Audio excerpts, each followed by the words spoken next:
Capítulo 1 Meios para a educação nas organizações. Ensino à distância e educação corporativa. Tópico 1 Conceitos e tipos de educação. O meio ambiente que vivemos exerce influência sobre nós de maneira direta e indireta. Além disso, nós ao interagirmos com esse meio exercemos, também, nossa influência sobre ele. É uma via de mão dupla. Ambos, o meio ambiente e nós, se modificam quando interagem. Essa interação faz com que percebamos a educação como um resultado da influência que o ambiente social faz sobre as pessoas no sentido de adequá-las às normas e aos valores sociais praticados por sua sociedade. As pessoas também exercem sua influência sobre o meio em que vivem. Assim, ao se depararem com tais normas e valores, elas os assimilam de acordo com suas inclinações e predisposições, o que resulta na mudança de comportamento nos limites de seus próprios padrões pessoais. Essa educação pode ser feita de maneira formal e organizada, ou seja, de maneira institucionalizada em escola ou igreja, por exemplo, as quais seguem um modelo planejado. Ou a educação pode ser desorganizada e sem critérios sistematizados, como são os exemplos da educação que ocorre nos lares ou ambientes sociais em que as pessoas vivem.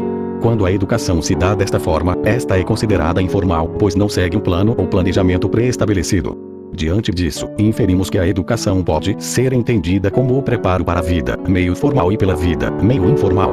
Podemos falar em tipos de educação: educação social, religiosa, cultural, política, moral, profissional, etc. Dos tipos listados temos que aquele que melhor se relaciona com um treinamento que visa a consecução de tarefas estabelecidas é a educação profissional.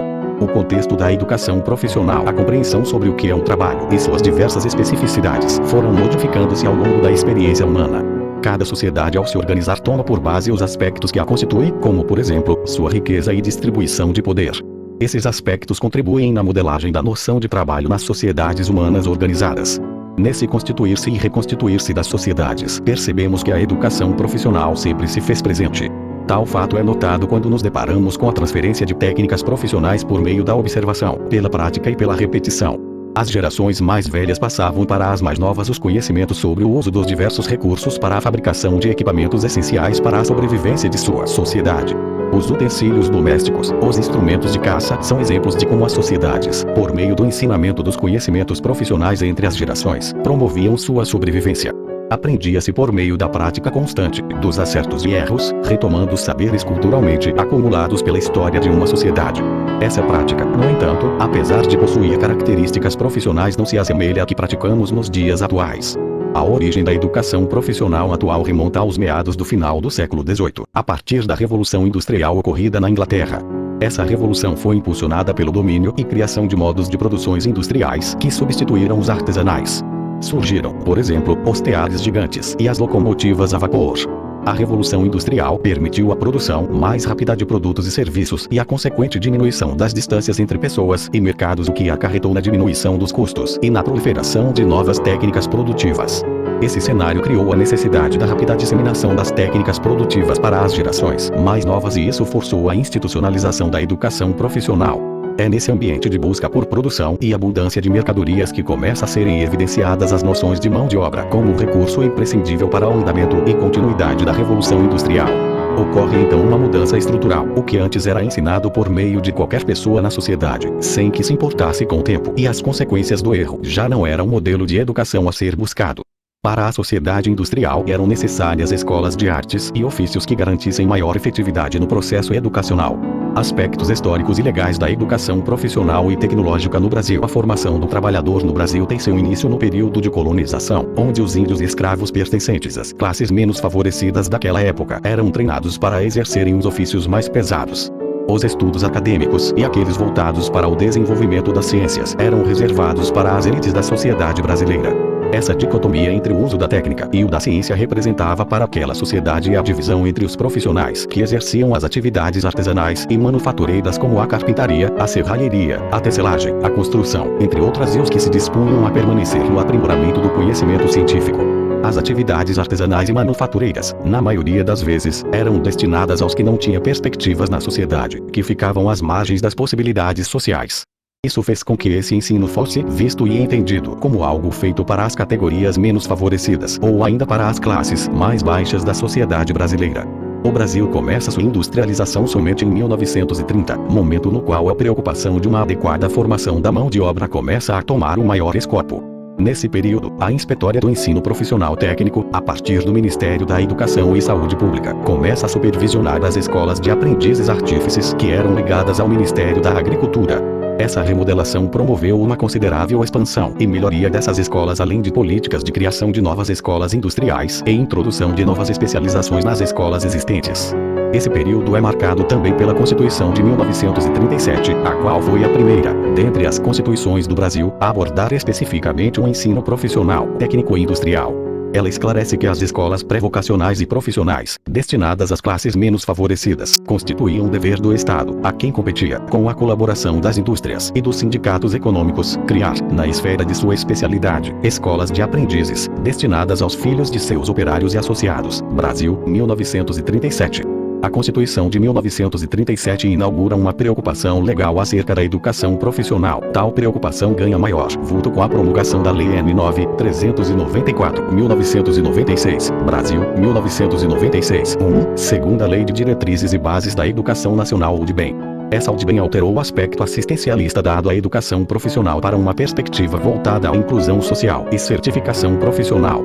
Esse avanço na legislação foi seguido pela alteração da redação do artigo 39 da UDBEM por meio da Lei N. 11.741, 2008, a qual definiu que a educação profissional e tecnológica integra-se aos diferentes níveis e modalidades de educação e às dimensões do trabalho, da ciência e da tecnologia. Brasil, 2008, demonstrando de maneira clara a integração da educação profissional às modalidades de educação brasileira. A expressão educação profissional do artigo 39 da UDBEM passou para a educação profissional e tecnológica.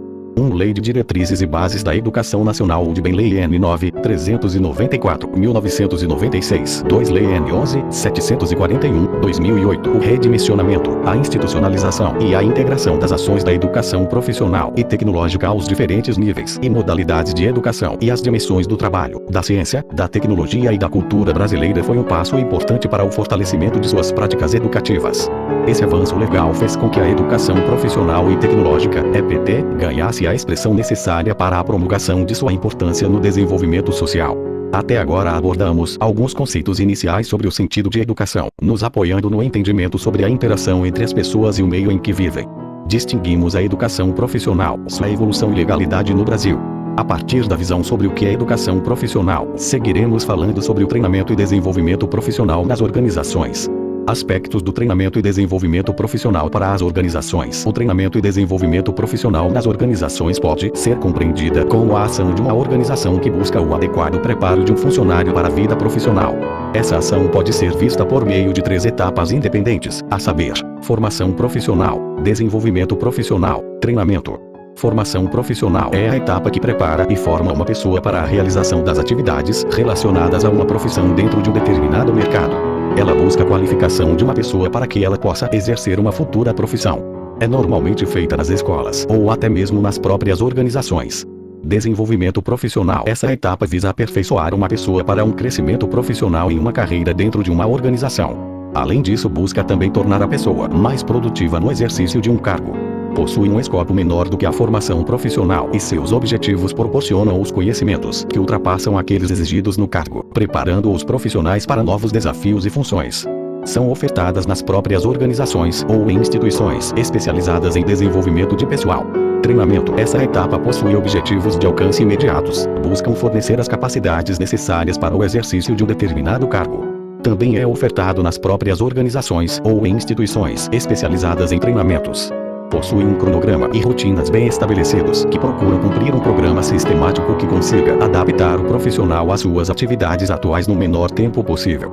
O treinamento é aplicável às pessoas em todos os níveis e setores da organização. Compreende-se assim que a formação profissional está associado com a formação da pessoa para uma profissão, que o desenvolvimento profissional está associado com o crescimento e melhoria dos aspectos profissionais e pessoais, efetividade, eficácia, eficiência, entre outros, ao longo de uma carreira, e que o treinamento está associado com o exercício pontual e imediato de um cargo. Essas características, no entanto, não limitam o entendimento sobre cada uma dessas etapas. Sigamos estudando mais sobre elas. Você consegue identificar um desses 3 tipos de treinamento e desenvolvimento profissional em seu local de trabalho? Minha resposta é que meu local de trabalho mudou algumas vezes ao longo da minha vida profissional, que só foi na FAB até hoje. Minha formação profissional, como a de muitos aqui, foi na EAR, portanto não faz parte do meu atual contexto. Meu desenvolvimento profissional foi e tem sido na minha atual ON, pois segundo o conceito da apóstila, está mais relacionado aos cursos CAS e CA que nos habilitam a exercer atribuições e enfrentar desafios que extrapolam os nossos cargos com muito mais qualidade. Quanto a treinamento, já formam vários ao longo de quase 29 anos de graduado, dentre eles alguns na minha atual ON, sempre relacionado a conhecimentos especializados em relação a tarefas a serem desempenhadas nos setores onde trabalhei. Aleixobet, CA1, 2020. Tópico 1, 2, Educação Corporativa. Agora que percebemos as diferenças entre formação profissional, desenvolvimento profissional e treinamento, vamos falar um pouco sobre a educação corporativa. Vamos iniciar essa nova etapa. Então, vamos lá. Ao falarmos sobre o treinamento e desenvolvimento TD nas organizações, nos deparamos com a ideia de que ele deve ocorrer de maneira contínua. Ele não deve ser uma ação isolada que ocorre somente diante de uma demanda imediata. Nesse entendimento, as organizações têm optado por desenvolverem a educação corporativa. Esse tipo de estrutura de educação envolve pessoas e recursos além das fronteiras da organização, conciliando metodologias e recursos tecnológicos que permitam uma educação à distância e envolvimento de clientes e fornecedores além, é claro, dos próprios profissionais da organização. A educação corporativa, constituindo-se em um processo, implica na compreensão de que não se trata necessariamente de um local em que os envolvidos compartilham experiências de aprendizagem e passam por momentos de aperfeiçoamento profissional que impactam em suas atividades laborais. A noção de educação corporativa vai além disso. Para compreendermos melhor, vemos que a função do TD, no entendimento atual, converte-se em uma educação corporativa no momento que se estabelece como um processo educacional dentro das organizações. Elas adotam uma postura atenta ao processo educacional, isto é, educadora. Essa readequação é devido às atuais exigências sociais, que colocam as organizações diante de desafios que exigem mudanças consistentes. Essa readequação da função do TD em educação corporativa se dá principalmente em virtude de valorização da organização enxuta e flexível, consolidação da economia do conhecimento, volatilidade do conhecimento, foco na capacidade de ocupacionalidade em lugar do emprego para a vida toda. Perceba que não se discute a mudança da atividade fim das organizações, mas mudanças em algumas funções de sua estrutura, no caso, a função de TD. Na época atual, as organizações, para sobreviverem e ganharem maior expressão social, necessitam aprender e desenvolver sua capacidade de aprender. Elas devem tornar-se em locais onde os profissionais expandam continuamente suas capacidades de criar aquilo que necessitavam e desejam para as suas atividades. Outra proposta da educação corporativa é alinhar os profissionais aos objetivos institucionais, isto é, explicitar nas tarefas e atividades a relação com o objetivo pretendido pela organização. Para isso é importante que a organização, por meio da educação corporativa, ofereça soluções de aprendizagem para cada família de cargos. Toda essa perspectiva busca a promoção de um paradigma que seja capaz de manter uma consciência situacional sobre a importância de uma educação constante, pautada em estratégias organizacionais. Uma solução capaz de garantir a promoção de soluções customizadas demandadas pela educação corporativa é a educação à distância EAR. Essa educação consegue dinamizar o desenvolvimento de competências e gerenciamento do conhecimento, por meio de diversos recursos interativos que facilitam a aprendizagem. Essa solução faz com que a preocupação com treinamento e desenvolvimento deixe de ser pontual, transpondo-a para o cenário pedagógico, o qual potencializa a educação corporativa, aprofundando os aspectos pedagógicos das metodologias didáticas que melhor se aplicam a cada necessidade da organização. Temos os exemplos de organizações tais como Bank Boston, Grupo Accor, McDonald's, Caterpillar, entre outras. O Boston School, criado pelo Bank Boston, ministra aulas sobre mercado financeiro, contabilidade e desenvolvimento de competências. O Grupo Accor criou a Academia Accor, a qual objetiva a formação e desenvolvimento de profissionais de todos os níveis. Um aspecto interessante da solução promovida pelo Grupo Accor é que ele leva a aprendizagem até os alunos. A Universidade do Hambúrguer da McDonald's possui diversas facilidades como auditórios, laboratórios, bibliotecas, videotecas, cozinha para testes e sala de edição de vídeo, ministrando aulas inclusive para os seus franqueados. A Caterpillar tem em seu centro de desenvolvimento de recursos humanos equipamentos de última geração tecnológica, estúdios multimídia e software customizados para o autodesenvolvimento dos funcionários. Esses exemplos mostram a preocupação de grandes organizações em investirem na educação corporativa. O fato de colocar a educação como um processo não isenta a organização de sua responsabilidade de acompanhar todas as etapas e de promover uma melhoria constante em todos os setores organizacionais. A responsabilidade das organizações consiste na observação do paradigma produtivo presente em todos os setores.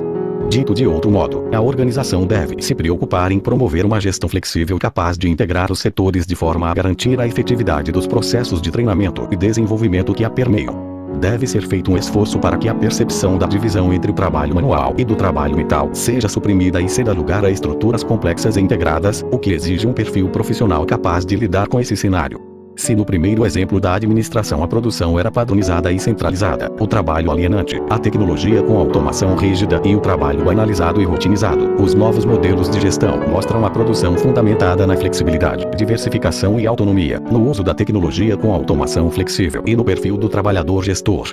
O surgimento de um novo ambiente empresarial caracterizado por profundas e frequentes mudanças, pela necessidade de respostas cada vez mais ágeis para garantir a sobrevivência da organização gera um impacto significativo no perfil de gestores e colaboradores que as empresas esperam formar nesses novos tempos. Exige-se cada vez mais das pessoas, em todos os níveis hierárquicos, uma postura voltada ao autodesenvolvimento e à aprendizagem contínua. Eboli, 2004, 1. Todo esse dinamismo da sociedade atual impõe às organizações o desafio de adotar estratégias para o treinamento e desenvolvimento de seu pessoal.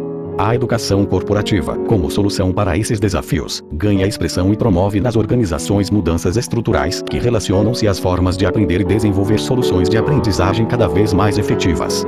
Diante disso é necessário que seja vencida a ideia de que a aprendizagem necessita de uma sala de aula para ocorrer. Ao contrário, deve-se cultivar a perspectiva de que a aprendizagem sempre ocorre, de maneira formal ou informal, nos ambientes específicos de aprendizagem ou fora deles.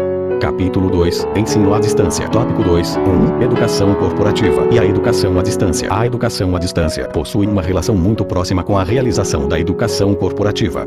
A IAD, em particular, cresce tanto no meio acadêmico como no meio corporativo, tendo intensificado esse crescimento a partir da década de 1990. As corporações com o intuito de atender o maior número de pessoas acabam aderindo à IAD. A educação à distância pode ser entendida como uma forma de educação que ocorre com uma distância física e temporal entre os alunos e os professores e que usa diversos meios tais como a correspondência postal ou eletrônica, o telefone, o rádio, a internet, o fax, entre outros. Diante das possibilidades que a IAD possui, a educação corporativa vem optando cada vez mais por essa modalidade de educação. Isso implica no uso da internet, na construção de uma adequada estrutura tecnológica interna ou externa, do conhecimento sobre o funcionamento da IAD, em um maior controle da aprendizagem e na capacitação adequada para o pessoal envolvido. Além da questão relacionada à infraestrutura, as organizações devem promover a inserção dos conceitos de tecnologia, motivando seus funcionários a participarem dessa mudança de paradigma. A expansão da IAD vem se tornando uma realidade principalmente pelo maior uso da internet e das intranets acompanhadas pela evolução da tecnologia da informática. As aulas presenciais nas organizações e algumas universidades estão sendo substituídas pelas aulas virtuais, proporcionadas pela IAD. A internet permite que qualquer pessoa possa fazer um curso sem sair de sua casa ou local de trabalho. Por não utilizar os meios físicos em suas aulas, não exigir um tempo integral ao instrutor, permitir horários flexíveis, a IAD consegue minimizar os custos de cursos, mas treinamentos virtuais, fazendo com que a capacitação de funcionários se torne cada vez mais uma realidade nas organizações. As redes dedicadas para a educação à distância possuem cada vez mais recursos, serviços e soluções que facilitam a aprendizagem e o intercâmbio de conhecimentos. Benefícios proporcionados pela educação à distância. As médias e grandes organizações depositam na IAD a solução para suas dificuldades de capacitação. Essas organizações optam pela adoção dessa modalidade devido a vários benefícios como redução de custos com viagens, hospedagens e deslocamentos, diminuição de tempo de treinamento, redução da infraestrutura, mensagens consistentes e customizadas, atualização rápida dos conteúdos, compartilhamento de conhecimento, número ilimitado de pessoas participantes. Baixos custos em comparação com as da educação presencial, flexibilidade de horários, variedade de tecnologias aplicadas à informação e comunicação, potencial de uma formação continuada. A modalidade de ensino IAD oferta a informação, fazendo uso de mecanismos para criação e compartilhamento de conteúdos virtuais. Ela facilita a aprendizagem daqueles que experimentam as suas potencialidades. Nas organizações, os funcionários aprendem muitas vezes em seu local de trabalho, no seu ritmo e tempo. Eles consomem os conteúdos elaborados pela própria organização, diminuindo os entraves para a realização de cursos de capacitação e aumentando os recursos investidos na área de treinamento e desenvolvimento de pessoal, divulgando também a cultura e valores organizacionais. A IAD conta com diversos recursos e um dos mais importantes é o ambiente virtual de aprendizagem, AVA. Ele dá suporte às atividades mediadas por tecnologias além de proporcionar um ambiente voltado à aprendizagem. O AVA permite a integração de diversas tecnologias tais como vídeos, podcasts, HTML, planilhas eletrônicas, entre outras. Ele integra linguagens e informações, organizando todos esses recursos de modo a garantir um ambiente interativo entre pessoas e objetos de aprendizagem virtuais. O AVA também promove a socialização de produções, buscando atingir objetivos educacionais dos mais diversos níveis. Os ambientes virtuais de aprendizagem são recursos importantíssimos para a formação continuada. Eles estão fortalecendo e ampliando as melhores práticas educacionais, uma vez que fortalecem e ampliam os benefícios, entre os quais destacam-se cursos disponibilizados em AVA, quando devidamente elaborados, aguçam a curiosidade e o desejo de saber mais, facilitando assim a pesquisa, o autodesenvolvimento e o comprometimento com os objetivos dos programas. O uso de simulações pelos AVA aumenta a capacidade perceptiva, diminuindo as margens de erro na prática cotidiana. O AVA proporciona o aprendizado em grupo e a gestão do conhecimento, diminuindo barreiras, aproximando as pessoas e abrindo caminho para a busca de soluções. A possibilidade do feedback proporcionado pelo AVA diminui as eventuais rotinas causadas pela distância e pelo tempo. O AVA tem a possibilidade de ser adaptativo, no intuito de oportunizar uma melhor relação entre o conteúdo e seu público. Diante disso, a melhor tecnologia, se não for feita por pessoas e para as pessoas, não assegura que as ações desenvolvidas para a educação corporativa obtenham sucesso. O foco desse processo, portanto, são as pessoas envolvidas, tanto as que elaboram quanto as que utilizam os conteúdos disponibilizados. Capítulo 3. Introdução ao treinamento e desenvolvimento de pessoal. Tópico 3.1. Treinamento. A palavra treinamento tem muitos significados. O treinamento pode ser visto como sendo um meio para capacitar a mão de obra dentro dos cargos já ocupados. Além disso, o treinamento pode ser entendido como um processo sistematizado que promove o desenvolvimento de habilidades, atitudes e capacidades que resultem numa melhor adequação entre as exigências do cargo e as características dos funcionários. Treinamento pode ser também um método para se desenvolver nos funcionários novos e antigos habilidades essenciais para o desempenho de um trabalho. O treinamento ajuda as pessoas a ganharem efetividade em seus trabalhos, pois melhora suas atitudes, possibilita minimizar a incidência de erros, promove maior produtividade, entre outros aspectos positivos. Por meio dele se aprende fazendo, reavalia-se procedimentos e se mudam comportamentos. O treinamento pode ser visto também como uma experiência de aprendizagem que busca a mudança permanente dos funcionários, de tal forma que seu desempenho no trabalho melhore. Desenvolvem-se conhecimentos, habilidades, atitudes, mudando o que os funcionários sabem, como eles trabalham e suas atitudes em relação a trabalhos, colegas de trabalho, gestores e organização. O treinamento pode ser entendido como um processo rápido aplicado de maneira sistemática e organizada, por meio do qual as pessoas desenvolvem e aprimoram conhecimentos, atitudes e habilidades em função de objetivos definidos. Nesse sentido, o treinamento envolve objetivos específicos relacionados aos conhecimentos, habilidades e atitudes diante das características do funcionário, da organização, da tarefa e do ambiente. Além disso, o treinamento pode possuir a finalidade de ajudar a consecução dos objetivos da organização, oportunizando aos profissionais de todos os níveis a obtenção de conhecimentos, a realização de práticas e a observação de condutas requeridas pelos objetivos organizacionais. O treinamento pode ser considerado também como um investimento organizacional, o qual, ao capacitar os funcionários, reduz a diferença entre o desempenho atual e os objetivos futuros. Isto é, o treinamento se torna um esforço no sentido de se atingir um objetivo com menor gasto de recursos possível. O treinamento não se torna um desperdício de recursos, mas um investimento com grande retorno à organização. Os coordenadores do treinamento, na maioria das vezes, decidem quando os funcionários realizarão o treinamento e de que forma ele será conduzido. Determinar as necessidades de treinamento envolve responder várias perguntas. As principais perguntas indicam os sinais que podem informar a um coordenador de que é necessário um treinamento. Existem aqueles sinais mais fáceis de se identificar. Esses são normalmente relacionados diretamente à produtividade, isto é, a diminuição na produtividade indica a necessidade de um treinamento. Esses sinais podem incluir a qualidade inferior da produção, mais acidentes, taxas mais elevadas de rejeições e diminuição no quantitativo de produção. Além disso, um avanço tecnológico pode impor aos funcionários uma necessidade de treinamento, assim como uma mudança na rotina dos processos de trabalho. Qualquer um desses sinais podem sugerir que as habilidades dos trabalhadores precisam ser ajustadas. Um treinamento pode envolver 4 tipos de mudanças de comportamentos: transmissão de informações, compartilhar informações entre os envolvidos no treinamento. Normalmente, as informações são sobre o trabalho, os produtos e serviços da organização, sua estrutura e políticas, regras e regulamentos, além de novos conhecimentos mais genéricos. Os envolvidos acabam conhecendo melhor a sua organização. Desenvolvimento de habilidades. As habilidades e conhecimentos relacionados diretamente com o cargo atual ou algumas possíveis ocupações. Trata-se de um treinamento voltado diretamente para as tarefas a serem executadas. Muda-se de imediato a realização de uma tarefa específica. Desenvolvimento ou modificação de atitudes. Geralmente mudança de atitudes negativas para atitudes mais favoráveis entre os funcionários. Pode-se buscar desenvolver a motivação e uma melhor sensibilidade da gerência quanto aos sentimentos e reações das pessoas. Envolve a prática de novos hábitos e atitudes. Desenvolvimento de conceitos. O treinamento pode ser conduzido no sentido de elevar o nível de abstração de ideias e de filosofias. Isso se aplica, muitas vezes, para facilitar a inserção de conceitos na administração. Muda-se a forma de encarar os processos e de pensar as soluções e práticas diárias.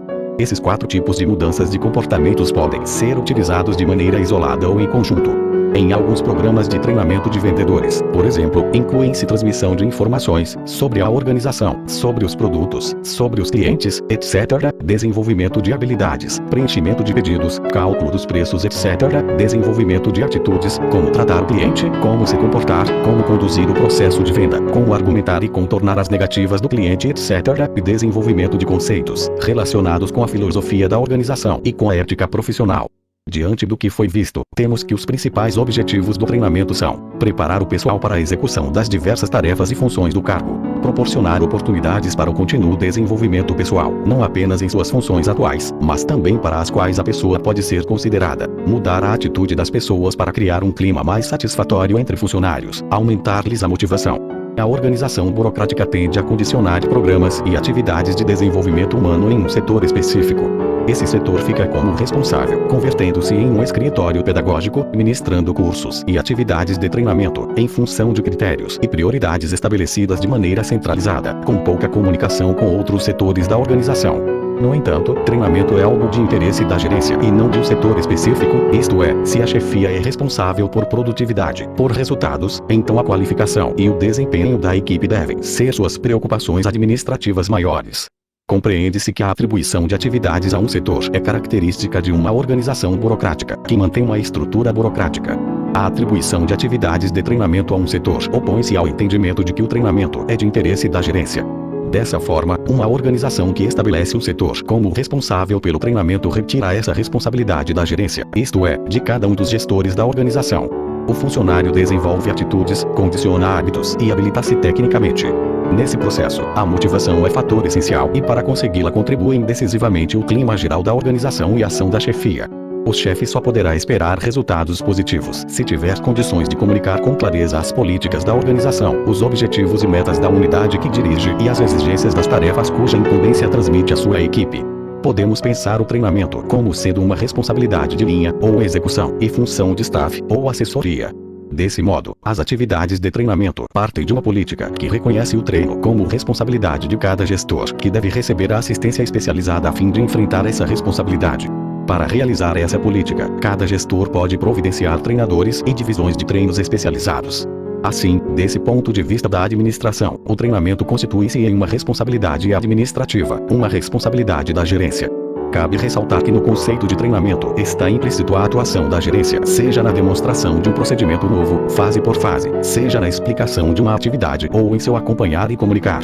Segue um comentário para esclarecer um pouco mais. Atualmente, gerir as competências humanas dentro das instituições públicas é um grande desafio e uma questão estratégica. Em épocas passadas, em que o cenário era permanente e pouco mudava, órgão de recursos humanos, fosse ele um departamento, uma supervisão ou uma divisão, era o único responsável pela rotina funcional dos servidores. Era um sistema centralizador e fechado, distante das principais decisões da instituição. Hoje, era da informação, época de cenário de incertezas e imprevisibilidades. Este sistema fechado e burocrático está desaparecendo. Agora, o conceito central da gestão de pessoas é função staff, responsabilidade de linha. Isto significa que, paulatinamente, as operações burocráticas de RH estão se transformando em uma área de consultoria interna para preparar e orientar os gestores dos vários níveis para essa nova realidade. Com isso, os gestores são os verdadeiros gestores de pessoas dentro da instituição. São eles os responsáveis pelas decisões e ações a respeito de pessoas. São eles que conhecem mais de perto o perfil de cada servidor, sob sua tutela, não o setor de recursos humanos. Os gestores de linha são os responsáveis pelo desempenho de sua equipe. Ele é o responsável direto pela satisfação de seus liderados. O gestor de linha tem autoridade para tomar todas as decisões relacionadas à sua área de atuação, às suas operações e aos seus liderados. Nesse modelo descentralizado e contemporâneo, a área de RH passa a ser uma unidade de negócio dentro da instituição. Como tal, ela deve atender às demandas dos gestores, deve orientar, treinar e desenvolver. Staff e linha, cada um no seu papel, trabalhando pela excelência dos serviços públicos prestados. Mark Sobe MA, CA1, 2020. Importância do treinamento e desenvolvimento nas organizações. Como estão seus estudos? Você está com ânimo para iniciarmos um novo tópico? Vamos seguir em frente. Do que vimos até agora, um treinamento visa preparar as pessoas para o desempenho de determinadas funções mediante um processo contínuo de atualização dos procedimentos pertinentes ao cargo ocupado, sendo considerado item indispensável para as organizações que desejam a qualidade total. Taxis AVAEJAL 2004-1. Ao falarmos da importância do treinamento e desenvolvimento (T&D) nas organizações, primeiro é necessário vermos que existem várias terminologias no T&D. Quando a organização está ofertando o treinamento, ela está mais voltada às atividades do cargo desempenhada pelo funcionário. Quando usa o termo desenvolvimento, está preocupada com a carreira do funcionário. As organizações devem manter um ambiente de aprendizagem que vai além do programa de treinamento, a fim de propiciar a otimização do capital humano. Deve buscar ter em seu quadro de pessoal uma equipe de funcionários satisfeitos, capacitados e que atuem em concordância com os objetivos institucionais, pois se as ações de treinamento não forem bem realizadas, podem impactar em aumento de custos ao retirar pessoas de seus cargos e engajá-las em atividades que em nada contribuem para aumentar os seus conhecimentos e melhorar comportamentos e atitudes. Maio 1, 2003. Outro aspecto a considerarmos diz respeito à exigência de novas performances, ao aperfeiçoamento do processo de aprendizagem e à busca pela modernidade organizacional. Tudo isso tende a influir na satisfação dos funcionários. Com isso aumenta a importância do processo educacional, desencadeando novas necessidades de treinamento. Esse processo assume também importante função de socialização do indivíduo à organização, ajudando a compreender a necessidade da busca do autodesenvolvimento e constante aprendizagem. As organizações públicas no geral, diferentemente das organizações privadas, não trabalham com as exigências de mercado, nem se preocupam tanto com as mudanças socioeconômicas, não dando prioridade ao treinamento e desenvolvimento de pessoas.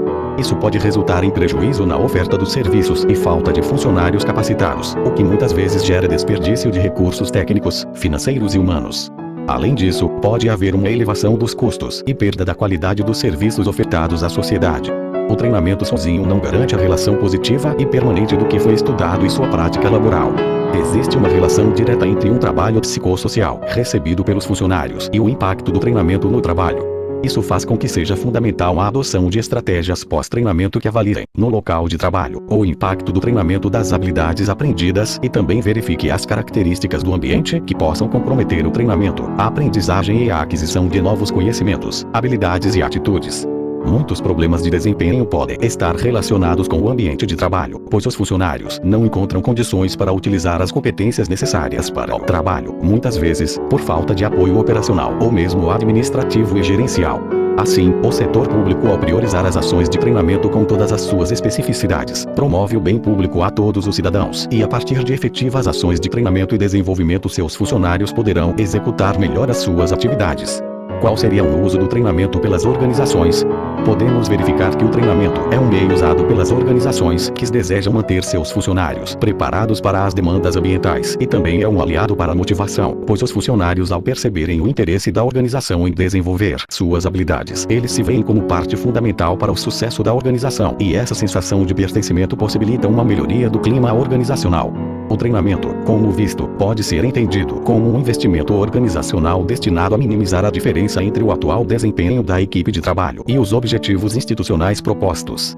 Em outras palavras, ele seria uma atividade de qualificação, formação ou aperfeiçoamento do pessoal de uma organização, realizada sistematicamente, visando compatibilizar o desempenho das atividades com as exigências do cargo em que ocupam cada um dos funcionários.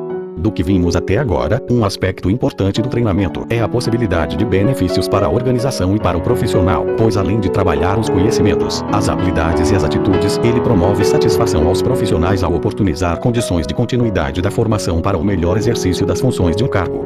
Pelo treinamento, pode-se obter o autodesenvolvimento e autoconfiança dos funcionários, diminuindo o desânimo, a ansiedade, a frustração e aumentando a satisfação e o reconhecimento com o cargo. Um treinamento bem estruturado traz diversos benefícios às organizações, mas para chegar até a sua etapa de execução ele depende de uma análise detalhada e do apoio por parte dos gestores para que se tenha uma política de que o treinamento valerá os recursos mobilizados. Em grande parte das organizações, não há políticas bem definidas para o treinamento e progressão na carreira e geralmente estão relacionadas com a permanência no cargo e tempo de serviço. Por isso, a política de treinamento deve acompanhar todos os trabalhos relacionados às ações de T&D. Também é importante sensibilizar os profissionais diante dos benefícios do desenvolvimento de novas habilidades para a realização de suas tarefas, além de garantir suporte organizacional, visando oferecer oportunidades para se utilizar o que foi aprendido. Tópico 3.2 Ciclo do treinamento. Existem várias maneiras de se escolher quais habilidades devem ser focalizadas quando se planeja um treinamento. Uma dessas maneiras é avaliar o processo de produção dentro de uma organização, buscando temas como produtividade, produtos rejeitados, problemas de relacionamentos interpessoais, custos elevados, entre outros. Pode-se também determinar os objetivos do treinamento, verificando o que as pessoas dizem sobre o que é necessário que se treine na organização. As pessoas falam, discutem e opinam sobre quais os tipos de informação, habilidades ou outros aspectos necessários para melhor executar as suas atividades. Outra maneira ainda é buscar a visão de futuro da organização. Além dessas maneiras de avaliar uma necessidade de treinamento, cabe lembrar que o envolvimento de novos processos e tecnologias na produção de produtos ou serviços são sinais de que novas habilidades deverão ser adquiridas pelos funcionários. Você já se perguntou quais habilidades você possui que precisam de treinamento? Tente fazer uma lista delas apontando aquelas que você considera prioritárias. Quando elaborado de forma adequada, o treinamento garante grandes benefícios para a organização, tais como a análise das necessidades de treinamento de toda a organização, a definição dos tipos de desenvolvimentos que podem ser aplicados aos funcionários, a definição das prioridades de cada setor, a implementação de um plano com treinamentos a curto, médio e longo prazo. Além de tudo o que vimos até aqui, vale considerar que o treinamento é um ato intencional de fornecer os meios para possibilitar a aprendizagem e esta é um fenômeno que surge como resultado dos esforços individuais. A aprendizagem é uma mudança no comportamento e ocorre no dia a dia e em todas as pessoas. O treinamento deve direcionar as experiências de aprendizagem num sentido benéfico e reforçá-las com atividade planejada, a fim de que os funcionários em todos os níveis da organização possam desenvolver seus conhecimentos, habilidades e atitudes que ajudarão a eles mesmos e a organização. Assim, o treinamento percorre uma sequência programada de acontecimentos, que podem ser entendidos como um processo cujo ciclo se refaz a cada vez que repete.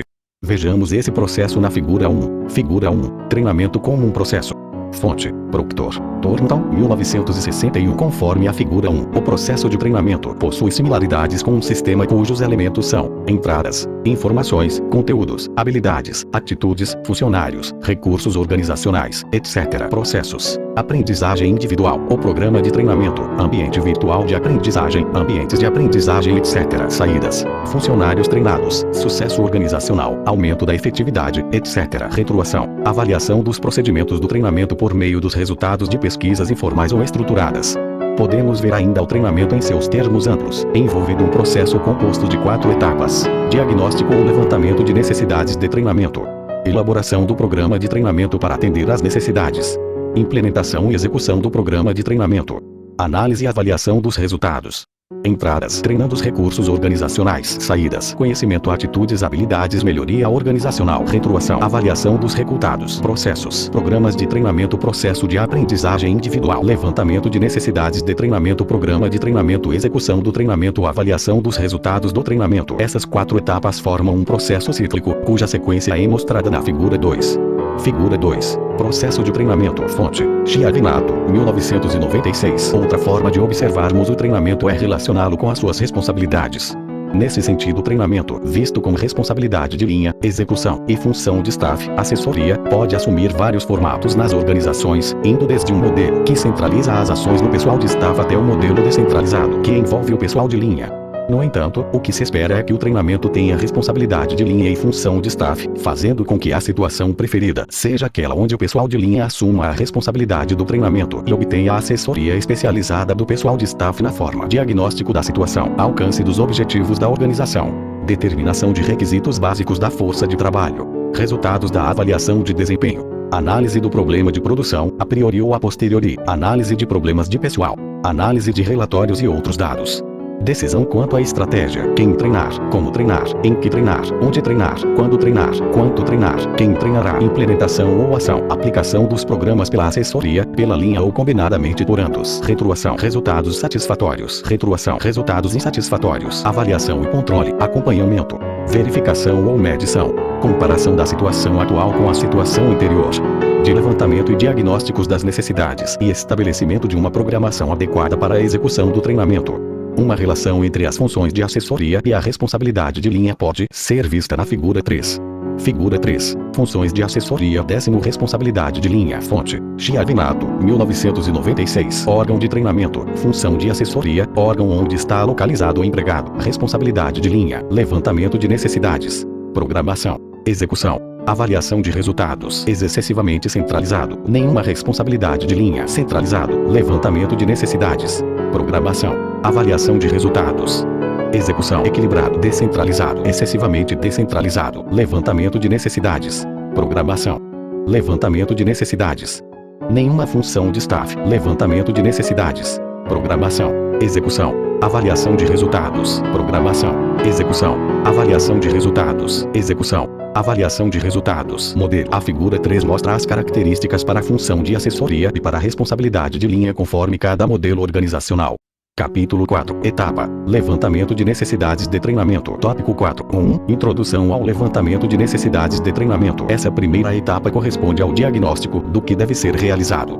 O levantamento das necessidades de treinamento pode ser efetuado em 3 diferentes níveis de análise. No nível da análise da organização, analisa-se o sistema organizacional. No nível da análise dos recursos humanos, analisa-se o sistema de treinamento. No nível da análise das operações e tarefas, analisa-se o sistema de aquisição de habilidades. Os 3 níveis de análise no levantamento das necessidades de treinamento. Nível de análise: sistema envolvido informações básicas. Análise organizacional: sistema organizacional, objetivos organizacionais e filosofia de treinamento. Análise dos recursos humanos: sistema de treinamento. Análise da força de trabalho. Análise das pessoas. Análise de operações e tarefas. Sistema de aquisição de habilidades. Análise das habilidades, capacidades, atitudes, comportamentos e características pessoais exigidos pelos cargos. Análise ocupacional. Análise organizacional. O sistema organizacional. Essa análise envolve o estudo de toda a organização, considerando sua missão, o ambiente socioeconômico e tecnológico no qual a organização está inserida, seus recursos, seus objetivos, a distribuição dos recursos para a consecução dos objetivos, entre outros aspectos. Essa análise responde, por exemplo, às questões sobre o que deve ser ensinado ao longo prazo e estabelece uma filosofia de treinamento a partir das informações obtidas que caracterizam a organização. A análise organizacional é onde se determina a ênfase do treinamento. Neste sentido, essa análise deverá verificar todos os fatores como força de trabalho, eficiência organizacional, clima organizacional, entre outros, que permitem calcular os custos e os benefícios esperados do treinamento. Deverá comparar esses resultados a outras estratégias que também visam atingir os objetivos organizacionais, para então determinar a política em relação ao funcionamento e abrangência do treinamento na organização. Na análise organizacional, frequentemente, observa-se grande dificuldade na identificação das necessidades específicas de treinamento.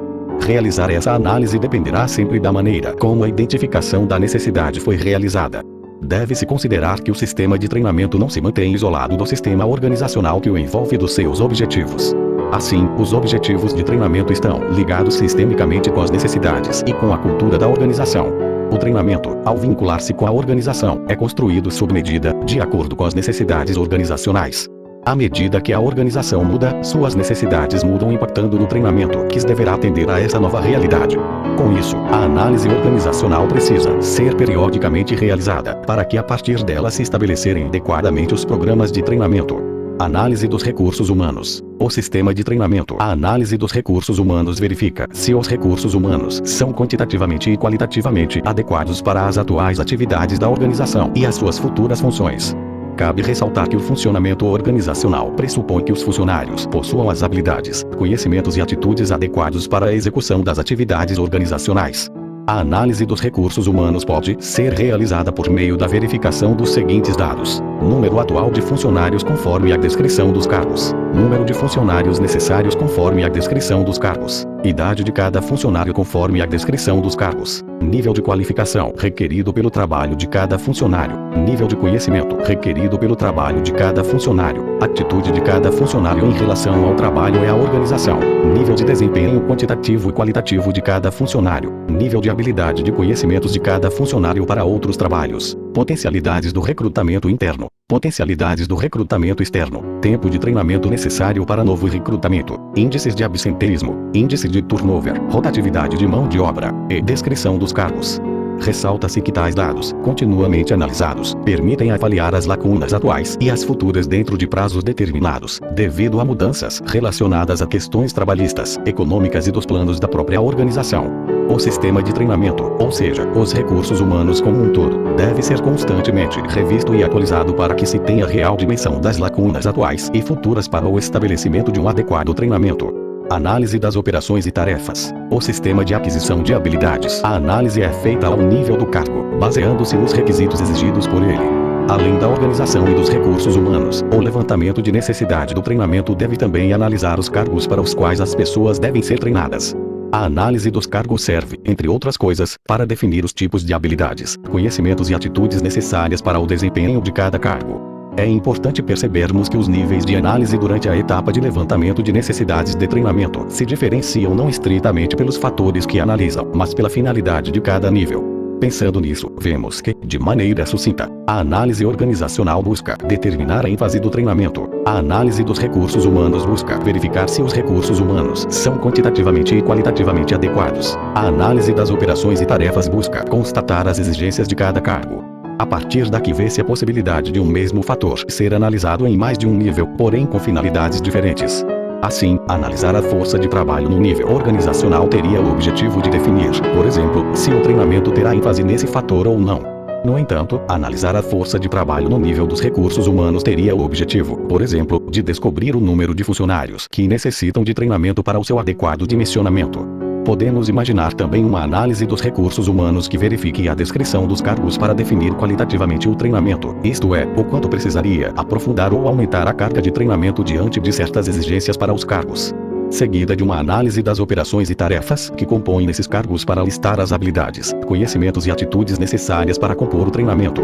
Com isso compreende-se que um mesmo fator pode ser analisado em mais de um nível, porém com finalidades diferentes. Então a análise da força de trabalho pode ocorrer tanto na análise organizacional quanto na análise dos recursos humanos, tendo cada nível o seu objetivo. Tópico 4.2 Conceitos de cargo. O cargo no setor público adquire conotações mais específicas. Os cargos públicos podem ser vistos como as mais simples e indivisíveis unidades de competência a serem expressadas por um agente, previstas em número certo, com denominação própria, retribuídas por pessoas jurídicas de direito público e criadas por lei. Esse conceito denota a característica mais rígida de um cargo público, ao qual não podem ser acrescentadas características, funções, tarefas sem passar por aprovação legal. Melo, 2005-1. Tarefas são atividades realizadas pelo ocupante de um cargo. Função é um conjunto de tarefas realizadas pela pessoa que ocupa um cargo. Isso torna possível estabelecer uma relação do mais amplo cargo para o mais restrito tarefa, como mostra a figura 4. Figura 4. Relação entre cargo, função, tarefa, fonte. Oliveira, Medeiros, 2012. Muitas vezes o mesmo cargo é ocupado por funcionários diferentes, que possuem tarefas diferentes. Isso variará de organização para organização. A flexibilidade da distribuição das funções e tarefas dependerá dos desenhos dos cargos adotados pela organização. No setor público essa flexibilização é diminuída em parte devido à necessidade de especialização que caracteriza os cargos, pois quanto mais segmentado e especializado, maior será sua descrição e maior será a subjetividade dessa descrição. A descrição do cargo, muitas vezes, compromete o funcionamento das estruturas administrativas diante do dinamismo moderno. No entanto, a descrição e o desenho dos cargos ainda é fundamental para que seja possível uma análise que evidencie a situação atual e as potencialidades das ações administrativas. Cargo, função, tarefa. A análise de operações e tarefas consiste em determinar que tipos de comportamentos os funcionários devem possuir para desempenhar as funções de seus cargos. Além do que vimos até aqui, essa análise, geralmente, consiste nas seguintes informações relacionadas com uma tarefa ou conjunto de tarefas. Padrões de desempenho esperado para a tarefa ou cargo. Listagem das tarefas que compõem o cargo. Modo de como cada tarefa deverá ser desempenhada para atender aos padrões de desempenho. E as habilidades, conhecimentos e atitudes básicas para o desempenho de cada tarefa. A decomposição do cargo em suas partes constituintes permite a verificação das informações a respeito das habilidades, dos conhecimentos, das atitudes e demais qualidades pessoais ou responsabilidades exigidas para que um funcionário desempenhe suas funções. Em outros termos, uma necessidade de treinamento ao nível do cargo, evidenciada por uma análise de operações e tarefas, é uma discrepância entre as exigências do cargo e as habilidades atuais do funcionário que o ocupa. A análise de operações e tarefas permite a elaboração do treinamento para cada cargo de modo isolado, a fim de que o ocupante adquira as habilidades necessárias para o seu desempenho. As necessidades investigadas devem ser alinhadas em ordem de prioridade ou de urgência na sua solução para qualquer dos níveis aqui tratados, ao nível organizacional, ao nível dos recursos humanos ou ao nível das operações e tarefas. Outros meios para levantamento de necessidades de treinamento. Além das análises propostas acima, obtém-se um diagnóstico para levantamento de necessidades de treinamento por meio de outras fontes de informações relevantes. Muitas dessas informações necessitam ser agrupadas de modo sistemático, enquanto outras podem ser acessadas diretamente pelos gestores, entrando em contato com os setores da organização. Retomando o conceito de que a determinação das necessidades de treinamento é uma responsabilidade de linha, execução, e uma função de staff, assessoria, cabe ao gestor de linha a responsabilidade pela percepção das dificuldades provocadas pela insuficiência de treinamento. Veja a seguir outros meios utilizados para o levantamento de necessidades de treinamento. Avaliação do desempenho. Verificação das avaliações de desempenho que permitam descobrir os funcionários que executam suas tarefas seguindo um nível esperado, acima do nível esperado ou abaixo do nível esperado, e verificação do desempenho dos setores da organização que demandam uma atenção imediata dos responsáveis pelo treinamento. Observação dos setores onde há número acentuado de problemas disciplinares, quebra de equipamento, perda de matéria-prima, atraso em relação ao cronograma, alto índice de ausências, rotatividade elevada, etc. Questionários. Realização de pesquisas com a utilização de questionários e listas de verificação que evidenciem as necessidades de treinamento. Solicitação de gerentes. Ocorrência de altos níveis de necessidade de treinamento que alertem os gerentes e os façam solicitar treinamento para o seu pessoal. Entrevistas com gerentes. Realização de entrevistas com os responsáveis pelos vários setores que demonstrem os problemas solucionáveis por meio do treinamento. Reuniões interdepartamentais. Discussões interdepartamentais que podem evidenciar necessidade de treinamento para a consecução dos objetivos organizacionais, solução de problemas operacionais, execução de planos para determinados objetivos e outras necessidades administrativas.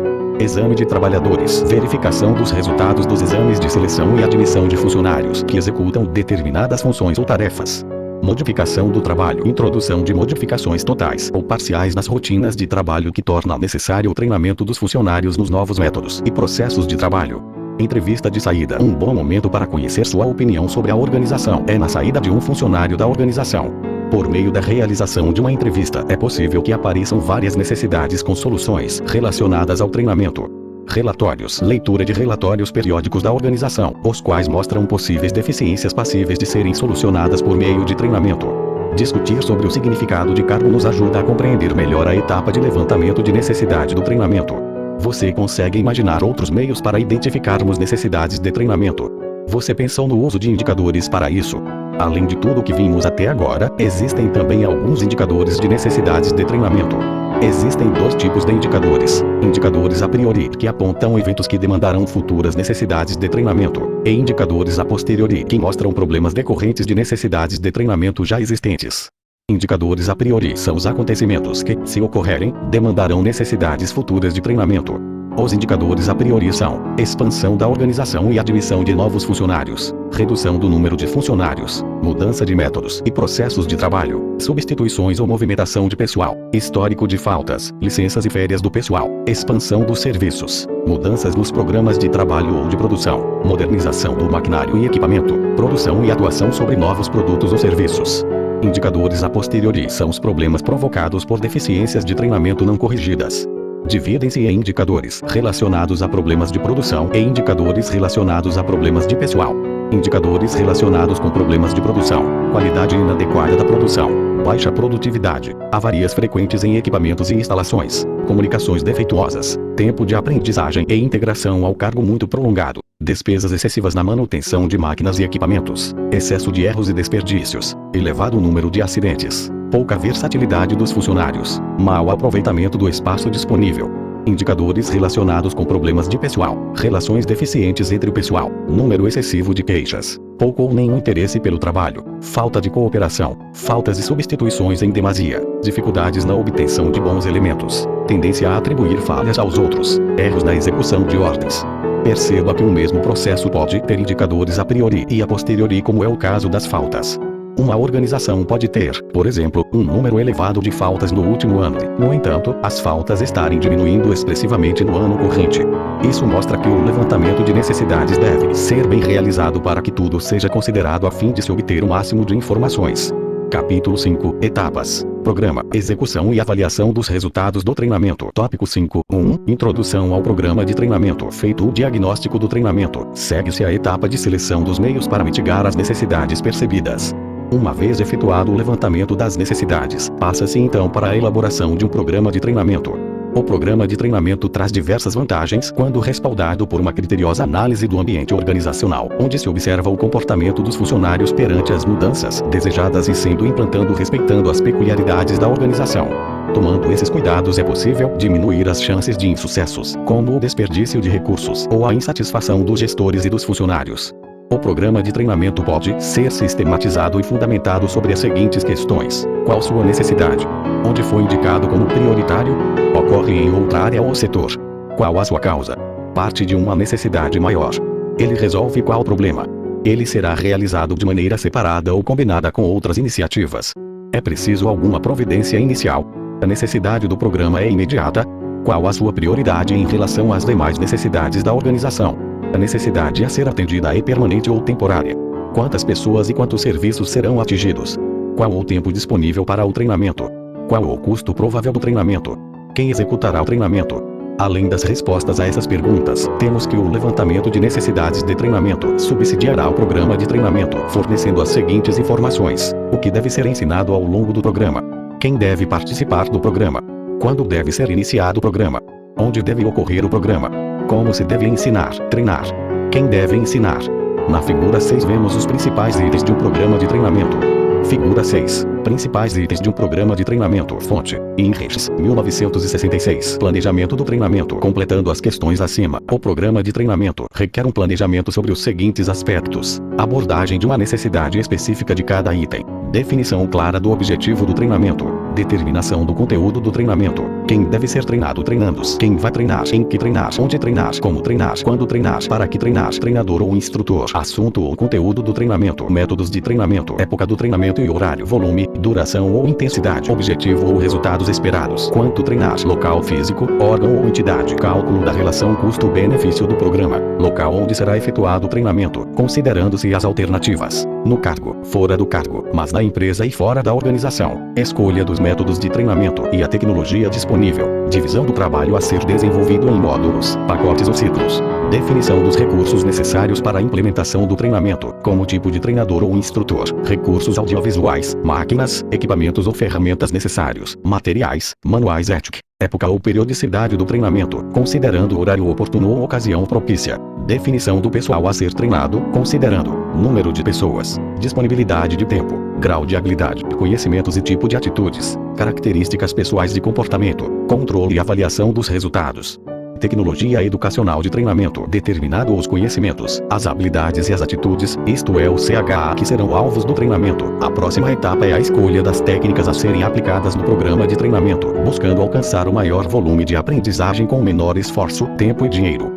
Técnicas de treinamento no cargo vestibular, demonstrações, exemplos, técnica de classe, simulação, aprendizagem e outros. Conferência, estudo de caso, leitura, dramatização, instrução programada. A figura 7 traz algumas técnicas de treinamento. Figura 7. Técnicas de treinamento. Fonte: Sigla, 1976. Classificação das técnicas de treinamento quanto ao uso. Técnica para o treinamento orientado para o conteúdo. Técnicas que buscam a construção do conhecimento e são desenhadas para o trabalho com técnicas da leitura, recursos audiovisuais, instrução programada e instrução assistida por computador. Estas duas últimas são também chamadas técnicas autoinstrucionais. Técnica para o treinamento orientado para o processo. São as técnicas que enfatizam a interação entre os treinados, promovendo mudança de atitude, mais do que a construção de um conhecimento.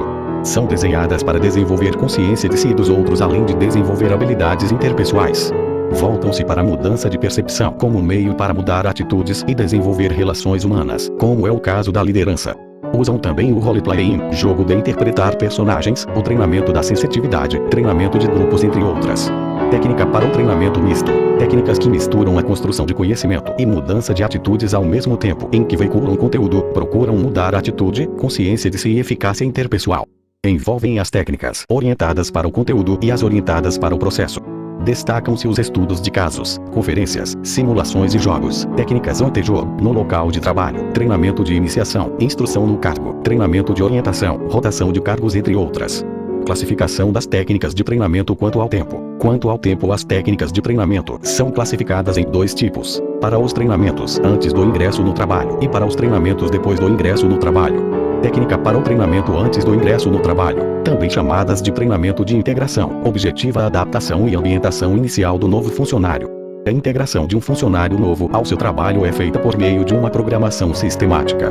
Muitas vezes é conduzida pelo seu chefe imediato, por um instrutor especializado ou por um colega. Comumente trabalha informações sobre história, desenvolvimento e estrutura da organização, informações sobre o produto ou serviço, os direitos e deveres do pessoal, as normas e regulamentos internos, as noções sobre a proteção e segurança do trabalho, a natureza do trabalho que se desenvolverá, horários, oportunidades de promoção, apresentação ao chefe, as relações do cargo com outros cargos, e a descrição detalhada do cargo. O treinamento de integração permite benefícios, como redução no número de ações corretivas, devido ao conhecimento dos regulamentos da organização e consequentes penalidades advindas de sua violação. O novo funcionário recebe informações gerais sobre a organização, como normas e procedimentos que o afetam, para que sua integração seja rápida. O novo funcionário é instruído de acordo com os requisitos definidos na descrição do seu novo cargo. O chefe pode explicar ao novo funcionário sua posição na organização. Técnicas para o treinamento depois do ingresso no trabalho. O treinamento depois do ingresso no trabalho pode ser feito considerando o local de realização. Treinamento no local de trabalho, em serviço, on-the-job. Treinamento fora do local de trabalho, fora do serviço. Classificação das técnicas de treinamento quanto ao local de realização. Além do que vimos até agora, as técnicas de treinamento também podem ser classificadas conforme o local de realização do mesmo. Pode ser classificado como treinamento no local de trabalho, on-the-job, e treinamento fora do local de trabalho. Vejamos. Técnicas para o treinamento no local de trabalho. Pode ser feito por outros profissionais ou especialistas de staff. Não necessita de infraestrutura ou equipamentos especiais e constitui a forma mais comum de realizar treinamentos aos funcionários. É bastante prático, pois o funcionário aprende enquanto trabalha. O quadro 1 apresenta algumas modalidades do treinamento no local de trabalho. Técnicas para o treinamento fora do local de trabalho. Quadro 1 Treinamento no local de trabalho. Descrição. Aprendizagem coaching com um período aproximadamente de 2 a 5 anos, durante o qual o funcionário está sob orientação de um tutor para aprender uma habilidade específica. Treinamentos nas funções Programa de integração de novos trabalhadores. Consiste em preparar os funcionários de modo sistematizado, informando-lhes sobre o trabalho, apresentando as instruções, fazendo com que eles testem o trabalho a fim de demonstrar o que compreenderam. Fonte: Chiavinato, 1996. A maioria dos treinamentos realizados fora do local de trabalho geralmente é complementar ao treinamento no local de trabalho. A vantagem que oferece é possibilitar ao funcionário maior atenção ao treinamento, o que não é possível quando o mesmo está envolvido na realização das tarefas no local de trabalho. O quadro 2 traz as principais técnicas de treinamento fora do local de trabalho. Quadro 2 Treinamento fora do local de trabalho. Descrição: palestras para comunicar habilidade interpessoais, técnicas ou resolução de problemas específicos. Multimídia: uso de mídias para apresentar habilidades especializadas e fornecer informações especializadas. Exercícios de simulação. Treinamento por meio da execução do trabalho simulado. Isso pode incluir análise de caso, exercícios vivenciais, dramatização ou tomada de decisão em grupo. Treinamento baseado em computador. Simulação do ambiente de trabalho por meio de um programa de computador. Bastante utilizada em funções ligadas à aeronáutica. Portal de treinamento. Treinamento em equipamento igual ao utilizado no local de trabalho, mas feito em uma estação de trabalho remoto. Instrução programada. Condensação de material de treinamento em sequência organizada e lógica. Pode incluir métodos de computador, vídeos interativos ou simulações de realidade virtual. Fonte: Chiavinato, 1996. Tópico 5.2 Execução do treinamento. A etapa de execução do treinamento requer que o instrutor e o aluno interajam, estabelecendo uma relação entre aquele que aprende e aquele que ensina. Os alunos são os funcionários que necessitam aprender ou melhorar seus conhecimentos sobre alguma atividade ou trabalho e se dedicam a aprender o que não sabem. Os instrutores são os funcionários experientes ou especializados em determinada atividade ou trabalho que se dedicam a ensinar o que sabem. Assim, tanto os alunos quanto os instrutores podem ser auxiliares, chefes, gerentes, ou encarregado ou gerente de treinamento. Além disso, o treinamento estabelece a relação entre a instrução, isto é, o ensino organizado de certa tarefa ou atividade e a aprendizagem, sendo esta a mudança de comportamento a partir daquilo que se foi instruído. Portanto, aprender, nesse contexto, é modificar o comportamento conforme o que foi instruído. A execução do treinamento depende dos seguintes fatores: adequação do programa de treinamento às necessidades da organização. A decisão de estabelecer programas de treinamento depende da necessidade de melhorar o nível dos profissionais. O treinamento deve focar na solução dos problemas que deram origem às necessidades diagnosticadas ou percebidas. Na qualidade do material de treinamento apresentado. O material didático deve ser planejado a fim de facilitar a execução do treinamento. O material didático deve buscar a conclusão da instrução, além de facilitar a compreensão com o auxílio de recursos audiovisuais, aumentando o rendimento do treinamento e racionalizando a tarefa do instrutor.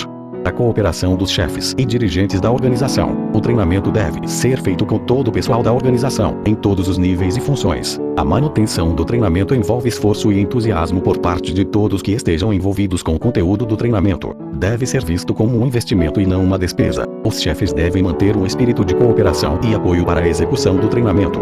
A qualidade e preparo dos instrutores. O sucesso da execução do treinamento dependerá dos instrutores. Os instrutores deverão reunir qualidades pessoais como facilidade no relacionamento humano, motivação, raciocínio, didática, exposição fácil, além do conhecimento da especialidade. Os instrutores devem conhecer as responsabilidades dessa função e estar dispostos a assumi-las. Podem ser selecionados entre os vários níveis e áreas da organização.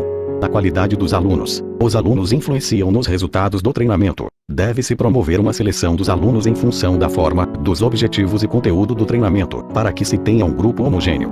Tópico 5.3. Avaliação dos resultados do treinamento. A última etapa do processo de treinamento é a avaliação da sua eficiência por meio dos resultados obtidos. Nesta etapa deve considerar 3 aspectos. 1. Verificar se as mudanças esperadas no comportamento dos funcionários foram promovidas pelo treinamento. 2. Verificar se os resultados do treinamento relacionam-se com os objetivos e metas da organização. E 3. Verificar se as técnicas de treinamento foram efetivas. A avaliação dos resultados do treinamento pode ser feita em 3 níveis. 1. Avaliação ao nível organizacional. Ao nível organizacional, o treinamento deve proporcionar resultados como melhor relacionamento organização X funcionários, aumento da efetividade organizacional, melhoria do clima organizacional, facilidade nas mudanças e na inovação, melhoria da imagem da organização. 2. Avaliação ao nível dos recursos humanos. Ao nível dos recursos humanos, o treinamento deve proporcionar resultados como redução da rotatividade de pessoal, mudanças de atitudes e de comportamentos das pessoas, aumento da eficiência individual dos funcionários, aumento das habilidades das pessoas, redução do absenteísmo, elevação do conhecimento das pessoas. 3. Avaliação ao nível das operações e tarefas. Ao nível das operações e tarefas, o treinamento deve proporcionar resultados como redução do índice de manutenção de máquinas e equipamentos, aumento de produtividade, redução no fluxo da produção, melhor atendimento, melhoria da qualidade dos produtos e serviços, redução do índice de acidentes. Diante do que vimos, o treinamento parece ser uma resposta lógica diante de um cenário dinâmico que impõe novos critérios para a efetividade e crescimento de uma organização. Alguns gestores resistem ao treinamento de seus funcionários, parecendo ter receio em perder seus investimentos com a perda do funcionário. Preferem recrutar, no mercado, funcionários com experiência e treinamento. Ainda são poucos os que veem o treinamento como uma forma de reduzir custos e aumentar a produtividade. A maioria parece considerar o treinamento como uma despesa e não um investimento. Por outro lado, as organizações estão cada vez mais preocupadas com o retorno do investimento de suas iniciativas. Com isso, as medidas de retorno do investimento estão fazendo parte, cada vez mais, do processo de avaliação do treinamento. Abre-se uma oportunidade para indicar, por meio de valores, os custos e os benefícios decorrentes do treinamento, consolidando assim a importância do treinamento e desenvolvimento do pessoal.